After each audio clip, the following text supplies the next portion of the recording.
Hi, welcome, and I am Patty Azar, and I'm so excited to be back. I'm with the Global Chamber, and today we have another fantastic, magnificent global leader. Doug Brunke, the CEO and founder of Global Chamber, would be with us, but I'm so excited about my good friend and business associate, Melissa Sanderson, and we call her Mel, and she's the Vice President of International Affairs at Freeport McMoran. Gold and copper, and I'm sure I just goofed that name up. But I'm so excited to have Mel here because we're going to get into the nitty-gritty about mining and global leadership and some really terrific tips because Mel, her degree is in international financial economics. And secondly, she has been in a diplomatic role. She's been with the U.S. State Department, and now in the private sector, she's like something, one of these wonderful pearls out there in terms of business. And if you need help after this broadcast, you really should reach out to her. But before you get started, I want to hand it over to Doug. So, Doug, you can say a few things about the Global Chamber. Well, I wanted to just say a couple things about Mel and why we chose Mel. You know, our members are all companies that are most of them are looking to grow internationally. All of them are looking to grow, but all of them internationally. And there's no better pearl, and I'll use your word, than Mel. And I think her involvement today is particularly good timing for two reasons. Number one, global companies very often only have one really great international person inside their company. Some don't have one great person, but if they have one great person, you can relate to Mel. Mel is a great international person. She happens to work for a very large mining company, and so undoubtedly she has some interesting experiences as that one great international person that I think all of you out there that are in that role can relate to.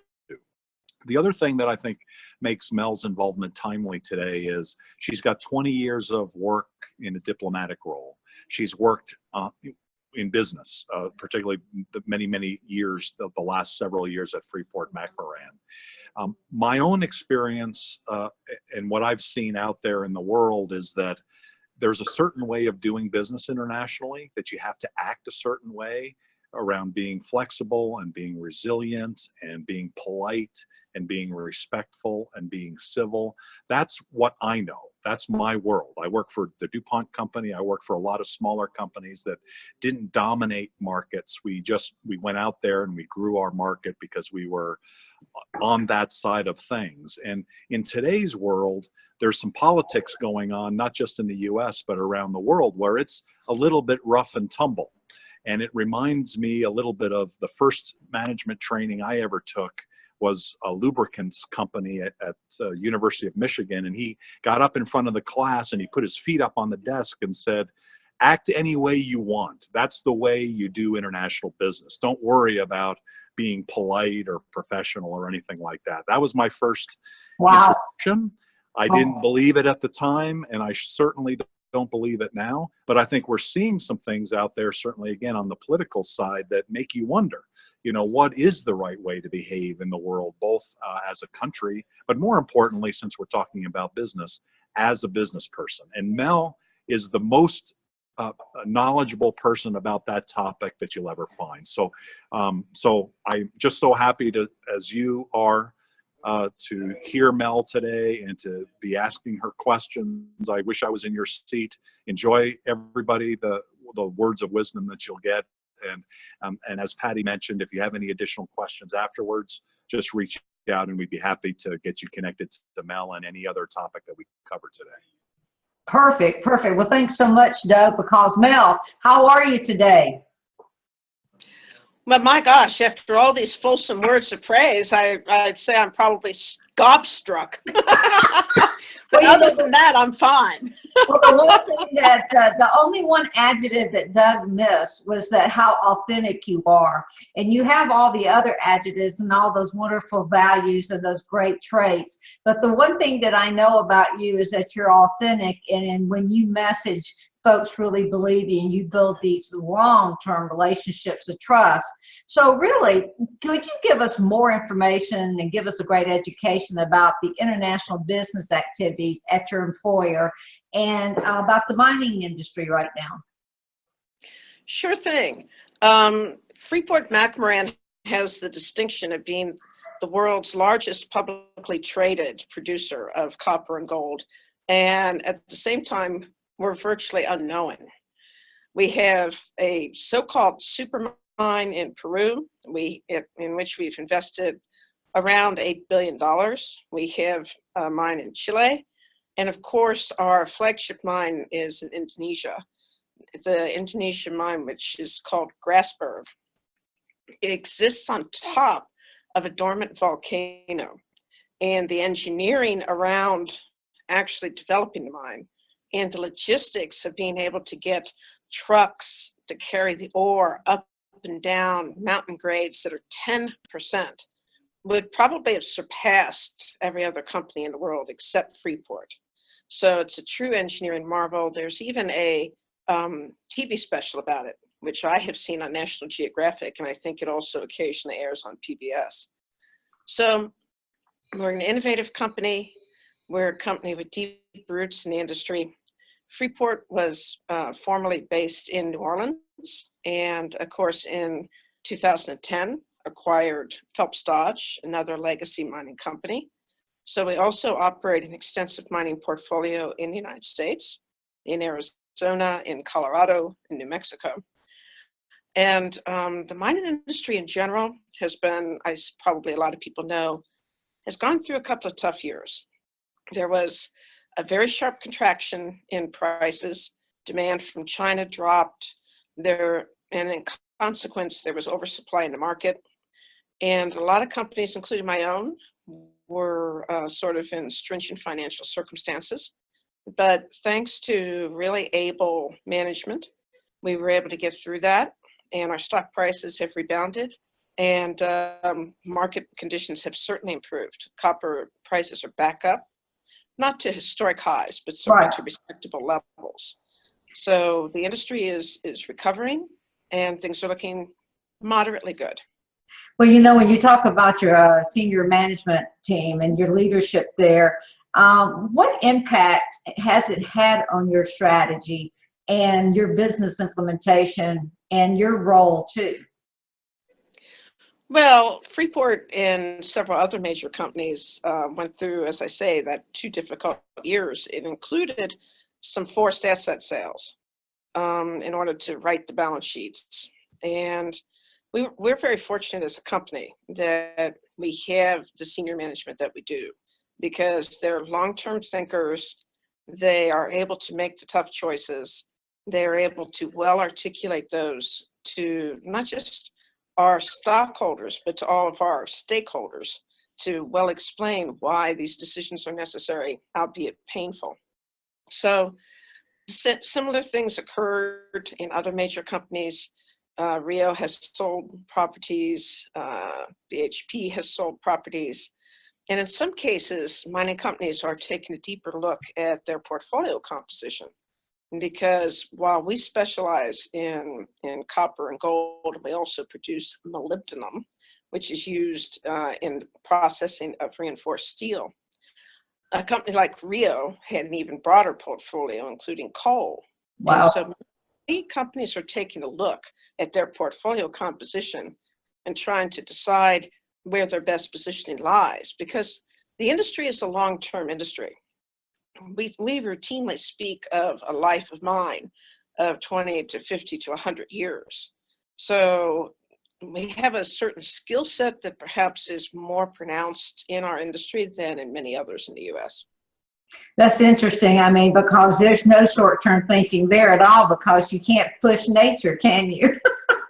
You cannot push nature. You have to go where the deposits are, and you have to cope with whatever you find there, whether it's on the top of a volcano or in the middle of a rainforest.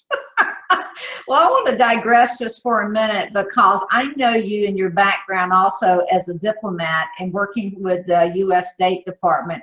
You have a magnificent background and some wonderful experiences. Can you share that with us? Well, after the State Department was foolish enough to hire me in 5, I'm fortunate enough to have a very diversified State Department careers. Around the world, I served in a variety of countries, ranging from Mexico and El Salvador, where I did anti-narcotics work, to Poland, where I did NATO expansion, and to Russia, where I did weapons of mass destruction, and back to Latin America, Peru and Chile, over finally to the Democratic Republic of the Congo, where you might say I did peacekeeping in Wow. a very political way. Give us more information about that, because I know that you share quite some pride there in terms of the relationships you built, and that was part of what Doug was really interested in. How did Mama Mel, because I know they called you Mama Mel, I'm kind of giving some of your secrets away now, how you were able to build those types of relationships and to get folks to be able to work with you and your organization and our country? Sure, I think that there's a couple of factors that matter. Number one is, in that particular culture of Africa in general and Congo specifically, it in many ways is an advantage to be a white woman or a woman in general. Really? Because, oh yes, because the heritage of the Congolese, many of the tribes are actually matriarchal. People don't believe this because they read the press today and they read all this about the rapes and the terrible violence against women, but that has not historically been the Congo, and it does not represent their true culture. This is a byproduct of a long, slow-moving guerrilla warfare with some of the neighbors. But it is an advantage to be a woman, because women traditionally are the counselors and advisors and the calmer heads who prevail, and that was the number one factor that was helpful to me. Secondly, of course, was representing a great power, because whether most Americans know this or not, the United States is still highly regarded in the world, and particularly in Africa, we're a preferred partner and an important ally. So being a woman, speaking for this great power that everyone wanted on their side, and being respectful and attentive to everyone. So one moment I might be talking to the president's chief advisor, and the next day I'm over talking to the president's chief political opponent. Well, it didn't take anybody very long to realize that, oh, hey, that woman, she's going around talking to everybody. She could actually pass messages for us. Because when I first got there in 2003, it was right after the United States and other leading world powers brokered a peace agreement to end Congo's war, which was called the Second World War of Africa. And while we had managed to get everyone into the capital city, we couldn't force them to be in the same room together. So we had this titular government that was completely non-functional. One of my first assignments was to make that government function. So that's why I was essentially going around and speaking to everyone. And as their trust in me grew, their confidence about being safe with each other in a room grew. We actually had the first ministers' meeting of the government in my house in Kinshasa, because that was where everybody felt safe enough to come. And I think it really illustrates the power of relationships and human connection and trust. And I think that's fundamental, not just for the diplomatic work, but for business in general. It's always about the relationships. Exactly. And I've got questions coming in too for you, Mel.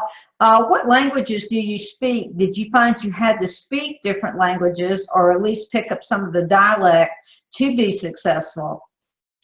Well, of course, that's one of the joys of being in the diplomatic service. The State Department actually teaches you the language of the country of your assignment before you go out, because fundamentally it's a huge advantage if you are able to communicate with someone in their native language. And believe me, people are extremely forgiving. To the question of what languages do I speak? Well, I speak Spanish, which I learned as a child, and French. Now, aside from Spanish, the State Department taught me everything else. So I also speak French, Polish, Russian, German, and a little Turkish. And I am proud to say I also speak English. Very well. You speak it very well. Well, I Oh, learned thank you. about Thank you. today because I had no idea that I knew you were talented, but now it's like, wow, you always amaze me how magnificent you are. And in doing so, and because you were over there, one of our questions are about the government and the embassies. Do our embassies located in these countries, do they really help businesses? And if they do, how would somebody like myself or a Global Chamber member tap into that type of a help with the embassy in country? Yeah, absolutely, we do. It's one of the primary missions of the State Department, and the primary mission of the Department of Commerce is to assist U.S. businesses in being able to penetrate new markets overseas, to be able to deal with trade disputes, to essentially provide protection when necessary, and to open doors. In a couple of my assignments, for instance, in Mexico, my very first assignment, I was working on increasing U.S. investment in that country, what was then called the maquiladora industry, the assembly industry, which predated our NAFTA agreements. In Spain, I worked as the transportation and telecommunications officer. And at that time, Spain was considering privatizing its national carrier. And I was working with American Airlines to try to see if we couldn't facilitate a purchase by American Airlines. Really? So, oh yeah, those are just a couple of concrete examples from my own experience of what we do. People don't realize what a vast array of 100% free resources are available to them. No. It's always very easy to reach out to an embassy and via email, via a phone call, and you will be connected to an economic officer, to a political officer, or to a commercial officer who will give you a tremendous amount of absolutely free, I repeat, information about market conditions, about risks in country, about status of agreements between the United States and that country, whether there are any investment treaties, whether they're party to a free trade agreement, how that could affect your interests, all of that in a phone call or an email. Plus which, on the Department of State website, you can go to the country profile of any given nation, let's just say Turkey, and click on Turkey. You will be amazed. There are reports about human rights. There are reports about the economy. When you talk to the embassies, you can get lists of reputable lawyers who understand not just their national law, but U.S. law to help facilitate contract negotiations. So there's just a tremendous amount of assistance ready and waiting. All people have to do is ask. So we have the ability to do a lot of research, and when we're in country, they're welcoming. You're kind of like an anomaly. You're welcomed anywhere because you're just like that person that can bring anyone and everyone together. Do you believe that as long as those traits that Doug talked about in terms of respectful, understanding, doing the research, that it's easy to get into those diplomatic offices? Is it hard to get in? I mean, absolutely not. We're there to serve U.S. citizens. Okay, we are U.S. citizens, and we're there to serve you. Okay, but what about what if you're doing business in the Congo? And does the Congo have a diplomatic office here? Is it easy to have access to those folks here? Yes, the DRC has an embassy in Washington, okay. And they are basically interested in anyone who wants to invest in their country. Okay. And it will be helpful in terms of giving you the necessary visas to be able to go to the DRC, because this is another whole area.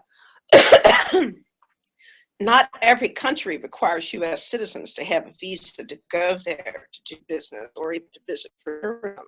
Okay. That always depends on what treaty relationships exist between us. So in the case of the DRC that you mentioned, American citizens are required to have a visa before they can go. And the embassy in Washington is very helpful with that. And so everything about business now is really building those wonderful trusted relationships, because we're so technically in the know about so much now.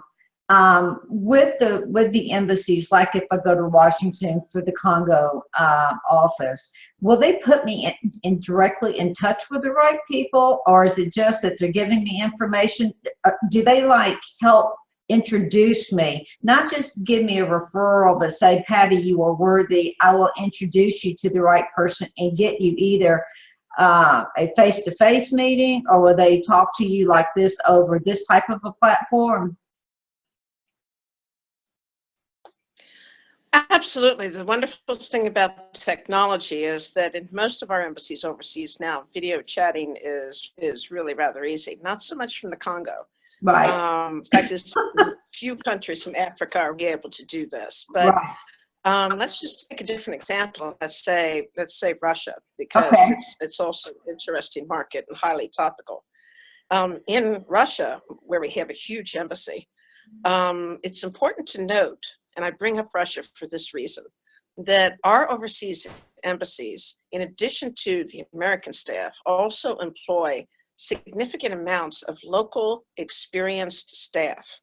Okay. We specifically hire, in my example, Russians who have the right connections, the right education, and the right knowledge to be able to assist we American officers in helping American clients. Okay. And so usually what happens, if you were to fly into Moscow for to explore an opportunity in telecommunications, let's just say, Okay. yes, you would be accompanied by one of the American officers, either from the State Department or the Commerce Department.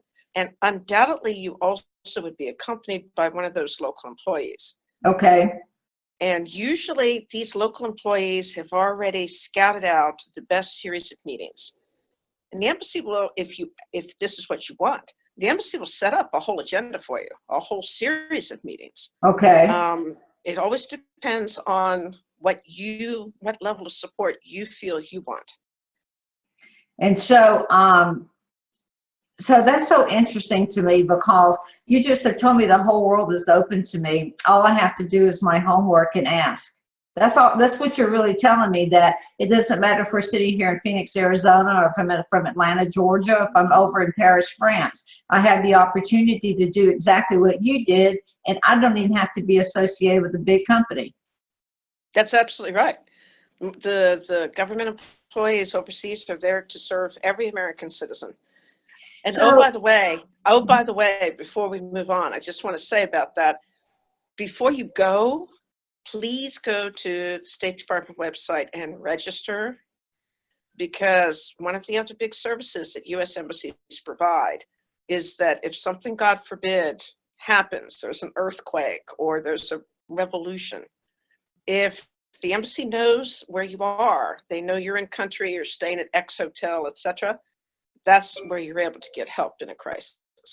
well, Mel, you just gave us the whole value for you being on today, to protect us all in case we go overseas. That's great, because you hear about isn't our government protecting us, but we have to do the first step. They have to know we're there before they can protect us. Absolutely. We can't help you if we don't know you're there. Absolutely. So, leadership is leadership throughout the world. But, we have to be very careful about our culture sometimes, in terms of the American culture, and let's go above and beyond, and let's go hard, and let's go aggressive. So what do you find in terms of leadership, really in the art and the style of it, that really support people when they start to move into these new areas and starting to work with the government officials and or either the business officials there? Do you have something you say, wow, this is what I've seen that's worked, and what hasn't worked? No, absolutely. I would say, to start with, that even countries that, generally speaking, like and respect Americans and want us there, have also an impression of Americans as being bossy. Yeah, pushy. And pushy, very sure that we already know everything. And that's why it's important from the get-go to show a little humility and basically say something equivalent to, this is my first trip to your country. I didn't realize that Istanbul is quite so large. How do you deal with these traffic jams? Does that affect your transportation logistics at all? And just by asking simple questions like that, that you want to ask anyway, but asking them in that way instead of, oh my God, traffic is hideous here. How do you people get anything done? You see the difference. Exactly. It's that empathy and understanding that people are people and trying to really start to build a bridge as an individual, not necessarily a company to a country or vice versa. Absolutely. And also implicitly saying, I know that you guys have these incredible skills. My gosh, how do you manage your transportation chain in these circumstances? You know, I'm from fill in the blank, Boise, Idaho. We don't have that particular issue in Boise. Right, right. So in terms of leadership and pushing, quote, an agenda, you have to be very respectful of who's in front of you. I would think also what type of role that they have, and really to be able to adjust it, no difference than it is working here or calling on your boss or calling on a potential client. Absolutely. I mean, the same respect that we show each other, we need to show overseas. Right. I but think even more so. Sometimes you also have to essentially educate your business partners overseas. Right. Concrete example, I mean, many countries in Africa don't really understand about the Foreign Corrupt Practices Act. And so as a business person, you may be confronting a situation where someone directly or indirectly is asking you for a bribe in order to facilitate your contract or in order to facilitate your purchase. And particularly if you're alone in that meeting without an embassy representative of any sort, right, you have to be ready to say as politely as possible, I'm not quite sure that I well understand you, but of course you do know that in the United States we have a law which is called the Foreign Corrupt Practices Act, and which is designed to protect your country as well as my company from people who might be corrupt. right. Which obviously would not be you. Correct. Correct. So sometimes you also have to be able to deliver that tough message with, you know, as much grace as possible, but to make it clear from the beginning that there are parameters to dealing with American companies. That's what I call professional kindness, very much so. Delivering it and folks saying, okay, she put me in my place, but very kindly, and I can still hold my face in front of everyone. Very, very good. I don't lose my face there.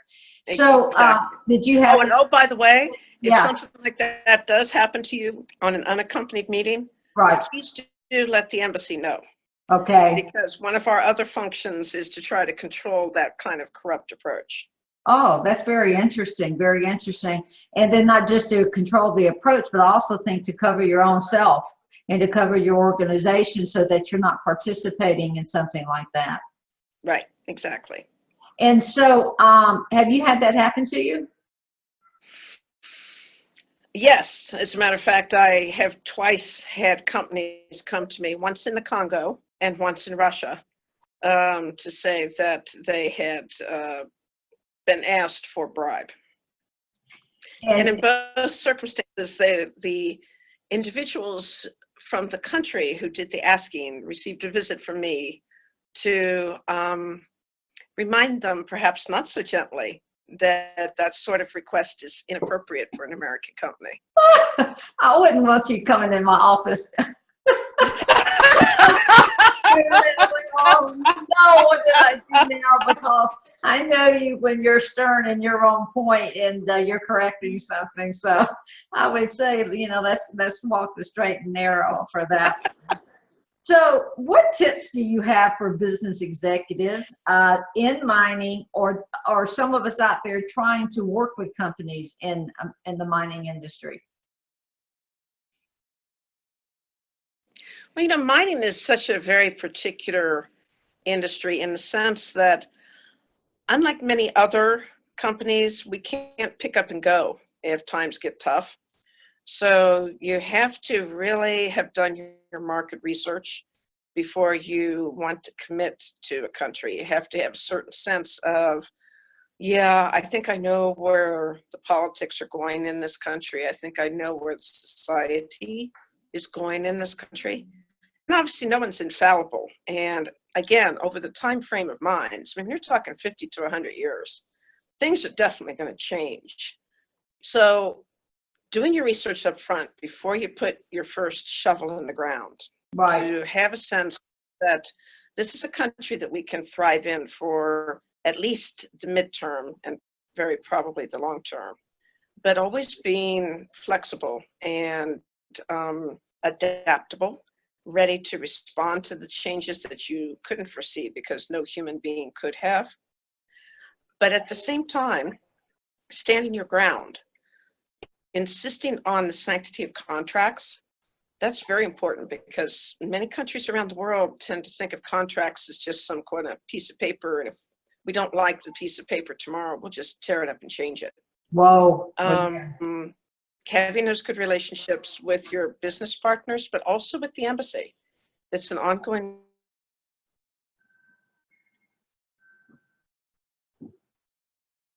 I think we lost you. You're Good lawyers and get contracts, but we're there to make sure that as those unforeseen changes come along or demands about contracts and things, that's where we're to be the hammer.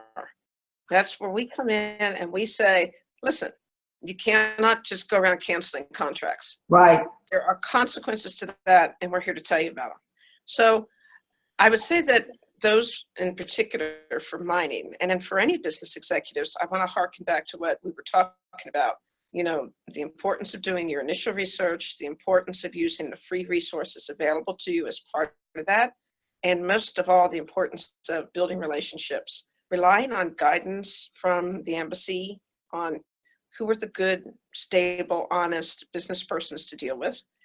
Oh, and I have been forgetting, I'm very lax to mention that in many countries overseas, you can also count on the Chamber of Commerce. Really? Because in many countries, there is a, let's just say, US-France Chamber of Commerce. And the ever-growing global chamber presence as well. Exactly. Well, you know, what's interesting too is you talk about this in contracts and before you put the shovel in the ground. I think it's interesting too, and I would love to know what some of your experiences are in supporting senior executives. How do you get a workforce ready on their side and your side? Because I know when you're going into another country, you're having to train there also. What tips do you have that would go to executives about preparing the workforce to be able to understand the contract, number two, implement, and number three, to continually improve? Well, as far as workforce goes, I mean, what you find is that in the majority of cases, a mining company will be opening up in a country that already has mining history. I mean, Peru and Chile are great examples of this. So is the Congo, for that matter. So actually, in the industry, what you find is there's frequently already a well-trained, well-educated, highly experienced workforce available, because all of those countries that I mentioned have professional mining schools, they have professional engineering schools, and they deliberately train for those industries because they're such a key element of their national economies. That said, you know, particularly language matters, because it's very important to make sure that expats have a working knowledge, let's just say, of Spanish. Right. And to make sure that the Spanish-speaking employees have a working knowledge of English, so that there's not going to be any confusion, particularly around safety issues. And especially for US companies, safety training is the single biggest, I think, investment that we make. Because unfortunately, the industries in many other countries don't live up to our security standards and our expectations. And so we actually make a very large investment in security training. Even just getting people to understand that you have to wear your hard helmet at all times on the job site. In many countries, that's a novel concept. So there's that to consider. When it comes to things like respect for the contract and so forth, the problem arises from two sources. It can be your local business partner, although in my experience around the world, that's not often the case. If there's going to be an issue, it usually comes from the government, and usually after a change of power. Well, that's it. So That's a really good point to know. So you have to continue to work all of those relationships, not just maybe a business associate, but the government too. oh, absolutely. Absolutely. I mean, the longer that you're planning to be in a country, the more political connections you need on your own. So it's very important to have an experienced government relations staff that you can bring in, and then identify locals to work with your government relations people so that you get the right network in place. I mean, heaven forbid, if there's an attack, as we used to see in Peru with Shining Path, if there's suddenly an attack on your production site, you need to be able to pick up the phone and start calling people. Got it. To get some in-country help there. Exactly.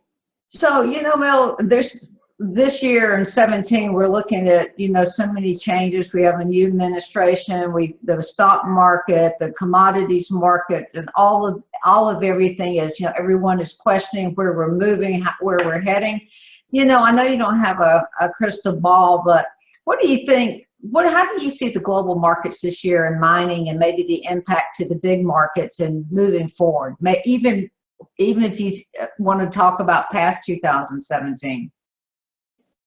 Good Lord, woman, they pay people a lot more than me, and they're a lot smarter than me to try to figure that one out. Well, give us a good guess from the mining side of it. Well, I mean, from the pure mining side of it, as I mentioned earlier, I mean, production is returning to normal levels after having been sharply cut back, and I think that particularly we're seeing an increase on the demand side as well. Economic growth is starting to become less anemic in the United States, and of course, the new administration is talking about big infrastructure projects, all of which would be great for my industry because Excellent. It all involves copper. So I think we're starting to see, albeit more slowly, a rebound in Europe as well, although we have some clouds hanging there with Brexit in particular. Right. And to a lesser extent, the ongoing Grexit question that keeps popping up and then fading away. Importantly, there's also 3 elections that will take place in Western Europe this year. The most talked about one, of course, is in France. Yes. And the outcomes of those elections, whether they skew one way or another, could have a sudden sharp impact on markets, both stock markets and commodities markets. So I think that's hanging out there. I think that if tensions between China and Japan, for instance, China and its other neighbors, were to sharply escalate, and we've seen some troubling signs with, China building a whole island to base its military on, etc. That could also have a real impact. And if the Chinese economy doesn't grow as currently expected with all of their own changes in policy, that will have a negative impact on commodities markets. So I think that it's very much a time of flux. It's very much a time of uncertainties. And as we all know, businesses don't really like uncertainty. No, but what's really interesting too is you mentioned earlier about the ore, and I don't know what it is. I didn't write it down. That goes into steel, and it's really interesting to talk about bringing steel and the production back to the United States. I would think that would be a good boom for you also. And if that's the wrong word, I apologize. If boom's not a good word.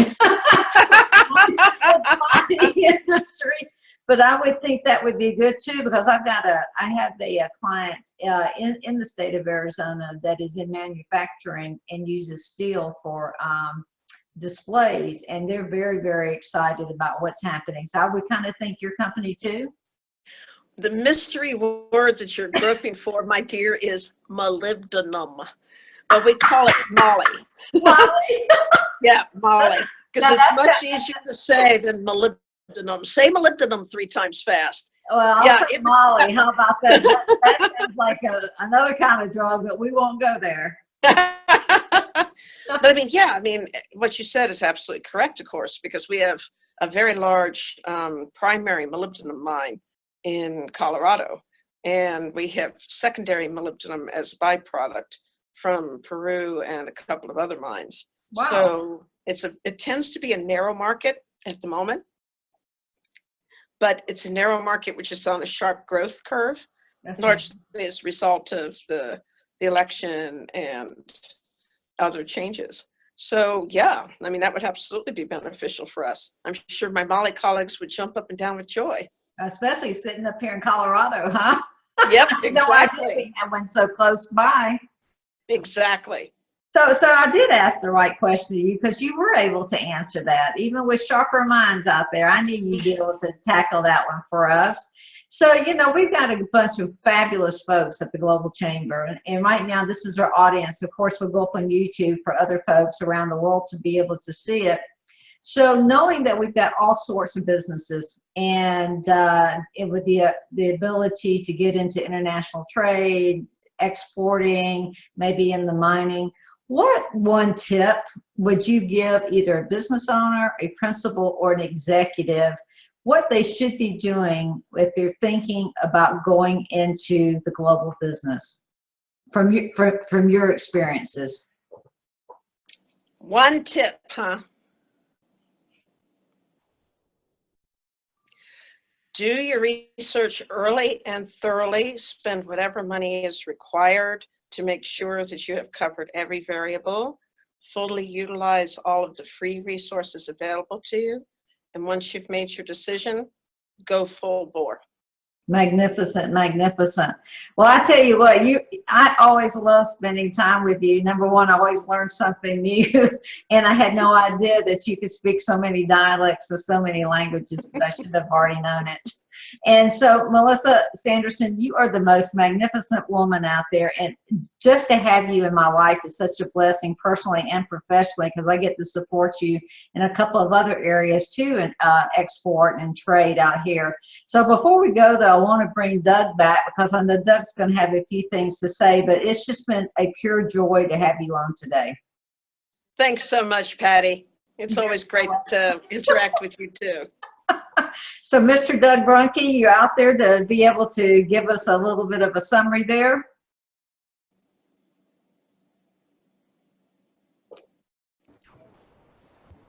Can you hear me? We can hear you now. Okay, fantastic. Yeah, I mean, you know, those are really words of wisdom that Mel has provided everybody. And, you know, I love the concept of the research up front and really giving that thought. Almost none of the companies historically that I've worked with do that, other than the big guys, right? They just kind of rush to judgment and very often don't have the budget they need, and so they take shortcuts. And Mel, if you're still on the line, I mean, when you think about companies that actually use even a fraction of the resources you talked about, it's probably 1 in 100. Oh, yeah. You know, and an honest, that's a lot of the reason why we started Global Chamber is we collaborate with everybody, and we collaborate with the U.S. government in multiple ways, but we also we collaborate with other governments as well. So a lot of what Mel talked about was related to a U.S. company, but if you're a company from somewhere else, you have a whole other set of resources that you need. Mel also referred to if you're a U.S. company and you're going into another country, there are resources there outside the U.S. Government that you can tap into. And that's why the Global Chamber is here. I mean, you can't possibly, honestly, know all of these resources, but we do, or at least we try to know all of them. Almost every day we find another one somewhere, somehow. But we know that companies, especially smaller companies under, let's say, a billion or even 100 million, or certainly under 10 million, you can't possibly know all of these things. And so our goal is to allow you to be exposed to a magnificent people like Mel, who gives you this advice, like doing the research up front, and then, you know, be available for you so that you can tap into Not all of these, because you don't have the time to tap into all these, but tap into some of these and also be aware that we're there for you. And when we're working with you and we recognize that you need certain types of help, we'll point some of these resources to you. So Mel, thank you so much for sharing so much knowledge and so much, so many of the things that are available to people, unfortunately, that they don't take advantage of. We work very hard to get these in front of these folks at the appropriate time. Well, it was my great pleasure, Doug. Thank you for asking me to be part of this. You know that I've admired your work from day one, and I think you're out there doing God's own work to help U.S. companies be bigger, better, and stronger. We've got a long way to go, not just in the U.S., but in other countries in terms of progress of trade. When we look at different ratios, however, there are other countries that are doing it better. And when you look at, for instance, exports as a percent of GDP, Germany is about 50% of exports of their GDP. The U.S. is about 15%. It has come up a little bit the last few years. I think, certainly even during the 1950s, it was much lower because the U.S. market was pretty much all that was required for most U.S. companies. However, now, the next 5 years, 85% of opportunities are outside the U.S. and less than 1% of companies export. So it goes to what, from a U.S. company and a U.S. strategic importance is so important, is that U.S. companies better get their head up and start looking for these opportunities. And Mel, you've given us a lot to think about today about that. Thanks, Doug. Well, I am Patty Azar, and I'm the CEO of Vision Alignment, and I am the moderator for the Global Chamber for the Magnificent Global Leader. And Mel Sanderson, which is really Melissa Sanderson, the Vice President of International Affairs with Freeport McMoran. And Mel, you are wonderful. Thank you so much for being so open and being so real and authentic as you always are. You are great, and we're signing off. Thank you so very much. Thanks, Patty. Thank you, Bye. Patty. Great.